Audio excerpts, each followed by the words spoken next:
मैं वास्तव में उन सभी अजनबियों को धन्यवाद देना चाहती हूँ जिन्होंने मेरे बेटे को ढूंढने में हमारी मदद करी। अगर उसकी तस्वीर हर जगह नहीं फैलती तो हैदराबाद के उस व्यक्ति ने कभी किसी लड़के को रोक कर पूछने के बारे में नहीं सोचा होगा। नमस्कार, मेरा नाम है मोहम्मद आसिम और आप देख रहे हैं क्राइम तक।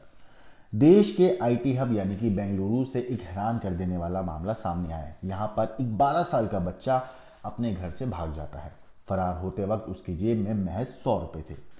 इतनी सी रकम और कम उम्र, लेकिन फिर भी बड़ी चालाकी से इस बच्चे ने 3 महानगरों की पुलिस को चकमा दिया।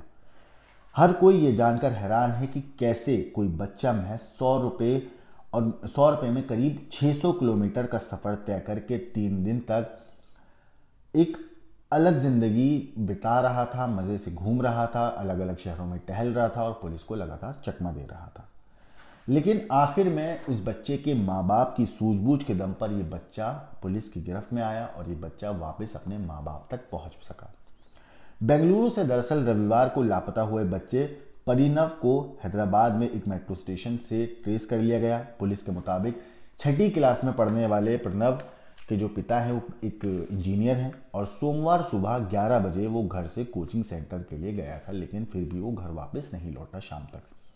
माँ बाप ने बेटे को खोजने की काफ़ी कोशिश करी, पुलिस में कंप्लेन भी दर्ज कराई, लेकिन बेटा नहीं मिला। इसके बाद माँ बाप ने सोशल मीडिया पर एक ऑनलाइन अभियान शुरू किया जिसकी मदद से वक्त वक्त पर परिणव की लोकेशन ट्रेस होती रही।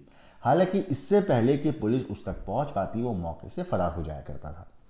बेंगलुरु से वो पहले मैसूर गया और फिर चेन्नई होते हुए ये बच्चा हैदराबाद पहुंचा। इसके पास जेब में महज 100 रुपये थे। उसने अपना खर्च चलाने के लिए एक जुगाड़ का सहारा लिया। इस बच्चे ने क्या किया कि इसके पास कुछ पार्कर के पेन मौजूद थे। उन पेनों को इसने 100 रुपये में बेचना शुरू किया अलग अलग जगह पे। इसी बीच एक सीसीटीवी के अंदर स्पष्ट रूप से संभावित ग्राहकों को पेन बेचने की कोशिश करते हुए ये दिखाई दिया, जिसके बाद माँ बाप को पता चला कि उनका बेटा कहाँ पर है। लेकिन इस बीच चिंतित माँ बाप ने उसे ढूंढने में मदद मांगने के लिए सोशल मीडिया का भी फिर लगातार सहारा लिया। उन्होंने अपने बच्चे को खोजने के लिए एक सीसीटीवी फुटेज के साथ एक ऑनलाइन रिक्वेस्ट की जिसमें वो सड़क पर चलता हुआ दिख रहा है। कुछ लोग अपनी मर्जी से इन माँ बाप की मदद करने के लिए आगे आए, जिसकी मदद से वक्त वक्त पर परिणव की जो लोकेशन है उसके माँ बाप को पता चलती रही। आखिर में हैदराबाद के नामापल्ली मेट्रो स्टेशन पर एक यात्री ने उसे पहचान लिया, जिसके बाद उसे पुलिस के हवाले कर दिया गया। बेटा मिलने के बाद इस माँ ने एक पोस्ट भी शेयर किया। उस पोस्ट में इस माँ ने लिखा, मैं वास्तव में उन सभी अजनबियों को धन्यवाद देना चाहती हूँ जिन्होंने मेरे बेटे को ढूंढने में हमारी मदद की। अगर उसकी तस्वीर हर जगह नहीं फैलती तो हैदराबाद के उस व्यक्ति ने कभी किसी लड़के को रोककर पूछने के बारे में नहीं सोचा होता। फिलहाल ये 12 साल का बच्चा वापस अपने माँ बाप तक पहुँच चुका है। माँ बाप भी इसे समझाने की कोशिश कर रहे हैं। हो सकता है इसके वक्त रहते हुए काउंसलिंग भी की जाए।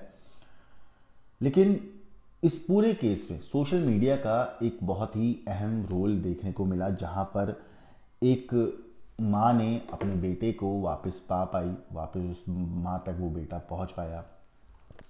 लेकिन ऐसा बहुत कम केसेस में होता है जहाँ पे इस तरीके से लोगों को मदद मिलती है और अजनबी लोग अजनबी शहरों में रहते हुए भी उन लोगों की मदद करते हैं। हालांकि इसी तरह की एक और खबर एमपी से भी सामने आई थी, जहां पर तकरीबन 6 साल के बाद एक बच्चा अपने घर वापस लौट पाया, अपने माँ बाप से मिल पाया। मगर उस स्टोरी में सबसे अच्छी बात ये थी कि 6 साल पहले साल 2018 में आशु नाम का ये बच्चा, ये लड़का अपने घर से इसलिए भाग गया था क्योंकि वो पढ़ाई करने में कमज़ोर था। वो बच्चा सही तरीके से पढ़ाई करने में उसका मन नहीं लगता नहीं था। माँ बाप लाख कोशिश करते थे लेकिन वो बच्चा पढ़ने में मन नहीं लगाता था, जिस वजह से उसके पिता उसकी पिटाई करते थे। पिता की पिटाई से तंग आकर एक दिन वो बच्चा अपने घर से भाग जाता है। 6 साल तक उसके माँ बाप को कुछ नहीं पता था कि बेटा कहाँ है। इसी बीच पुलिस जो है एक अभियान शुरू करती है जिसमें जो कुछ पुराने केसेस थे उनको खोलकर दोबारा से उनकी फाइलों को कोशिश की जाती है कि उन केसेस को सुलझाया जाए। इसी लिस्ट में एक ऑपरेशन मुस्कान है जो ग्वालियर में चलाया जा रहा है और इसी ऑपरेशन मुस्कान के तहत आशु की फाइल भी पुलिस को मिलती है। अब जब ये फाइल पुलिस तक पहुंचती है तो पुलिस कोशिश करती है कि क्यों ना आशु का केस भी दोबारा से सुलझाया जा सके। इसके बाद पुलिस आशु की डिटेल जो थी उनको निकालती है तो पुलिस को पता चलता है कि आशु के आधार कार्ड पर एक सिम चल रहा है। अब जब पुलिस उस सिम की डिटेल निकालती है तो फिर पता चलता है कि वो सिम तो मुंबई में चल रहा है। मुंबई में जब वो पुलिस ढूंढते हुए फ़ोन की जो लोकेशन है ट्रेस करते हुए पहुंचती है मुंबई में, तो वहाँ पे एक लड़का मिलता है। जब पुलिस उस लड़के से मिलती है तो पुलिस भी हैरान थी, क्योंकि जब वो बच्चा अपने घर से निकला था तो वो एक ऐसा लड़का था जो पढ़ने लिखने में कमज़ोर था, जो एक आम नाबालिग उस वक्त लड़का था, कुछ करना नहीं चाहता था ज़िंदगी में, तो वो माँ बाप के पिटाई के डर से वो घर से भाग गया था। मगर 6 साल के बाद जब वो बेटा अपने माँ बाप से मिला तो वो बेटा अपनी ज़िंदगी में कामयाब हो चुका था। उस बच्चे ने सबसे पहले वो एमपी से ग्वालियर से भागकर कानपुर पहुंचा, वहाँ एक होटल में काम किया, उसके बाद नोएडा में कुछ दिन रहा और फिर आखिर में मुंबई चला गया। मुंबई में अपने कुछ वहाँ उसके दोस्त बने, उन दोस्तों की मदद से उसने कुछ काम करना शुरू किया और साथ में अपनी पढ़ाई भी उसने कंप्लीट करी। जब ग्रेजुएट हो गया तो उस टाइम पे उसने कुछ कॉल सेंटर्स में नौकरी करनी शुरू करी और आखिर में जाकर उसने एक रियल एस्टेट की कंपनी में नौकरी जो है पाई और वहाँ पे नौकरी करने लगा। अब जब 6 साल के बाद पुलिस आशु के घर पे पहुंची तो पुलिस को पता चला कि आशु ना सिर्फ कामयाब है बल्कि अच्छी खासी एक नौकरी भी करता है, 2 से 3 लाख रुपए महीना कमाता है। माँ बाप को जब पुलिस ने उस बच्चे से दोबारा 6 साल के बाद मिलवाया तो माँ बाप की आंखों में भी आंसू थे कि आखिरकार 6 साल के बाद उनका बेटा मिला, ना सिर्फ बेटा मिल पाया बल्कि एक कामयाब इंसान बन के मिला। तो ऐसे केसेस भी देखने को मिलते हैं जहाँ पर पुलिस इस तरीके से केसेस को सॉल्व करती है। सालों बाद कोई अपने बिछड़े हुए बच्चों से मिलते हैं तो पता चलता है कि बेटा तो जब घर से निकला था तो कुछ और था और जब वापस आया तो कुछ और है। हालांकि ऐसे केसेस बहुत रेयर देखने को मिलते हैं। कुछ वक्त पहले इसी तरीके का मामला मुंबई से एक और सामने आया था, जहाँ पर एक लड़की अपने घर से बचपन में लापता हो गई थी। हालांकि उस बच्ची को कुछ अपने बचपन की ग्लिम्स याद थी, जिसके बाद पुलिस ने उस जहाँ पे वो नौकरी करती थी उसके तहत पुलिस ने पूरे जांच करी, पड़ताल करी। काफ़ी लंबे वक्त के बाद वो बच्ची वापस अपने माँ से मिल पाई थी।